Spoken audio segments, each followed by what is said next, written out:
What is up, YouTube? And today we're just going to be talking about building green Sonia for PvP.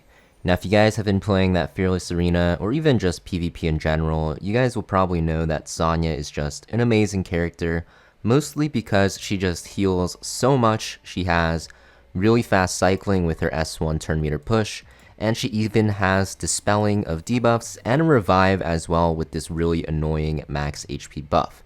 Just a very oppressive character, definitely S tier in the current season, and also the last season and probably for seasons to come. And we're just going to be talking about how you guys want to build her and how to actually play her effectively. So basically, the way that she really works is you just cycle very quickly because her S1 is just extremely powerful with that extra 30%. And when you're cycling quickly, you're going to end up taking more turns, which will allow you to heal people, purify debuffs. She heals more the lower the target is, which is actually, or not the target, the lower she is, which is insanely powerful. And she also has this revive, which is going to be very strong, so that your units can't really get, killed forever, right? If that makes sense. So the way you want to play her is just basically, one, you want to max her out. You really need everything maxed because she's an SR character, requires Purple Lattice, also very good in Rengokutsu and also Sharon. So you might as well just max her because she really needs it for PvP. So you want to max her for sure. And then for her build, there's going to be some different builds out there. I think the one that I'm going to show you is probably the most common one in higher ranks. But some people do run a different build according to who they're fighting on that day. But basically, you need to run her on Bloodbath because the damage in this game is just so ridiculously high. And then for your 8 Matrix, you want to go Strive. You can also go Swift Rush if you guys don't have a Strive shell available.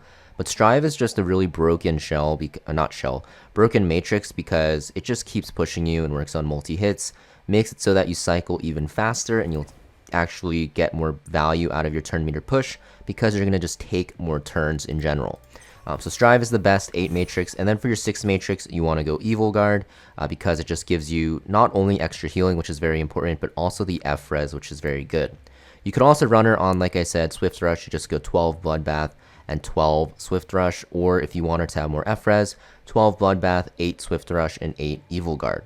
Now for your right side modules, this is going to be where you can actually kind of tailor it to your account's needs. The most common setup is double F-Res and 1 HP bonus, and that's mostly because you just want her to be able to, resist debuffs some of the times and just be able to dispel people off. Even though she can only dispel 2 debuffs a turn from 2 allies, so like 1 debuff per ally, you have to realize every time she dispels with her S1, she's just cycling so quick that you'll just eventually be able to just keep dispelling your team off debuffs. So because of that, you do want some F-Res. I find that 2 is enough because, things like Obel and stuff like that are blue, even though he has like 4 debuffs and it's the scariest character for Sania because you can't really reliably get the stun off, you have to realize he's blue, so he gets 50% less effect accuracy for you.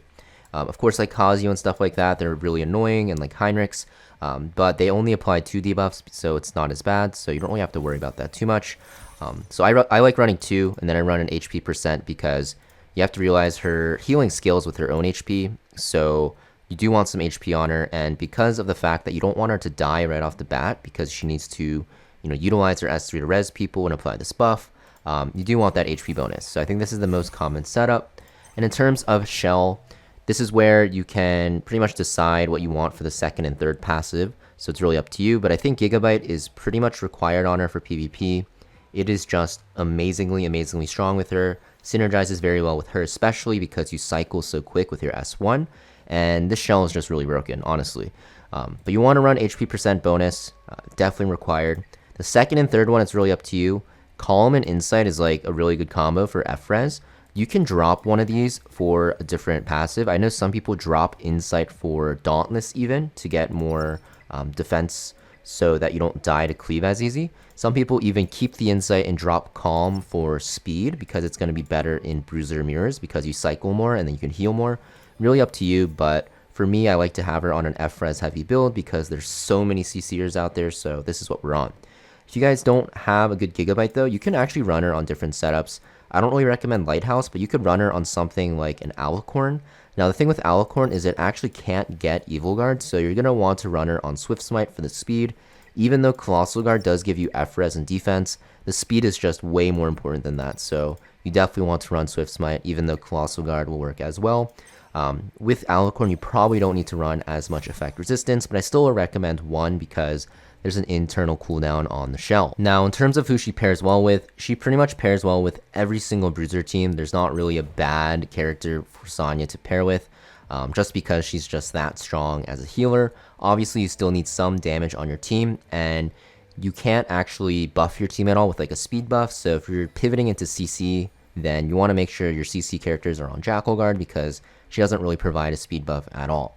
But very good with your Bruiser teams. She's also good into Control with the F-Res setup, and she's really solid into Cleave because even if one of your characters die, you just res them. If you can get her to cut with Strive and Gigabyte even, then you can actually just heal someone up because her S3 just burst heals a lot, and you can even give them that HP percent bonus, and you can heal 2 other targets and dispel some debuffs.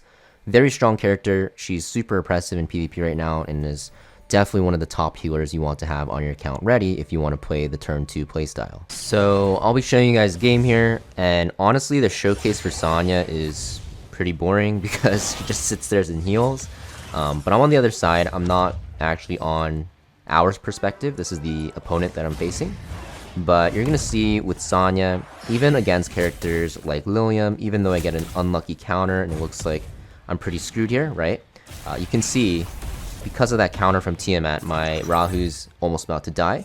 My Sonya is able to burst heal, and her single target burst healing is insane, only rivaled by like Red Chiaki, but you also get that 20% HP bonus, and this allows me to very easily live the burst opener. So you can see, even though I get unlucky there, I'm able to live, and her healing is just crazy.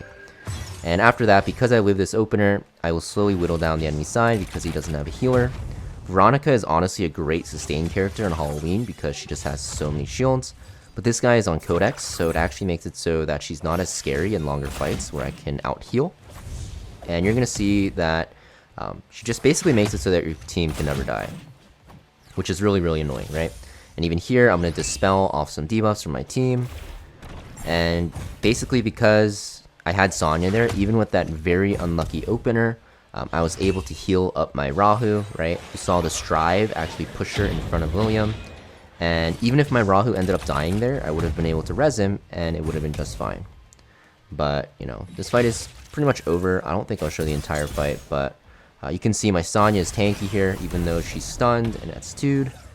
She is barely below half health, and you'll see after her stun ends, when Viper goes, that her Gigabyte procs because it stores with CC, which makes it really broken of a shell.